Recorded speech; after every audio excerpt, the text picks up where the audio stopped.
I'm not going to look back. Addie drew on her driving gloves, picked up the reins, and clicked them. The horse moved forward. That's why I've decided to take that position with Mrs. Amberley, she said resolutely, looking straight ahead. Her aunt gave a little gasp. Surely not! Not with that Yankee woman! What choice do I really have, Auntie? Yankees are the only ones with any money these days. The salary she's offered is more than I could hope to make at any job here, and I need a way to support myself. But to go all the way out to California... Addie lifted her chin determinedly. What else can I do? Her aunt shook her head silently, pressing her lips together. For the next few minutes, as they rode along, the only sound was the soft clop-clop of the horse's hooves on the dusty country road. She knew Addie was right. Her niece had been left without family, fiancé, or fortune. What else was there for an impoverished Southern gentlewoman to do?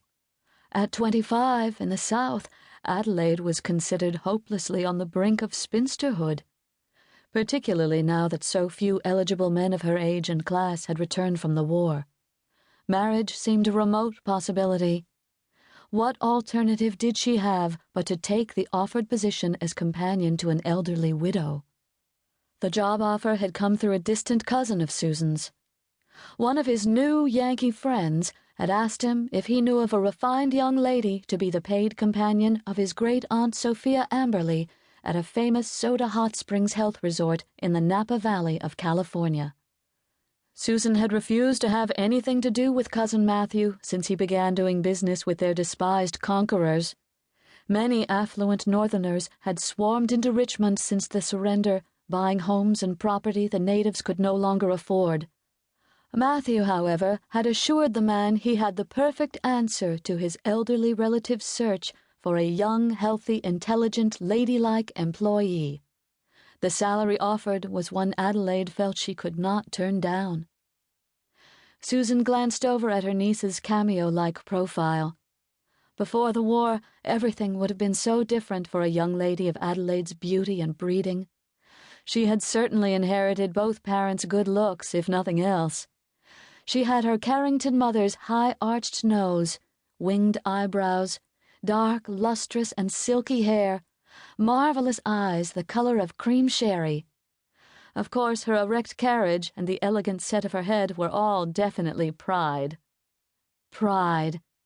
Her name could not have been more appropriate, thought Susan, although some called it stiff-necked stubbornness. But maybe that's what would carry Addie through whatever lay ahead of her now. Surely she'd need all the strong will and strength of character she could muster as she set out on her new uncertain future. The next few weeks were busy ones, full of preparations for Addie's long journey. Hours were spent stirring dye into pots of boiling water to renew or freshen faded dresses, turning hems, changing buttons, adding braid or bows to get Addie's wardrobe ready to pack. She and Aunt Susan stayed so busy, in fact, that there was little time to dwell on the parting they both knew lay ahead. A few days before she was to leave for California, Addie went out to the cemetery. The September day warm Indian summer lingered. She opened the wrought iron gate and entered the enclosure, then walked toward the Pride family plot.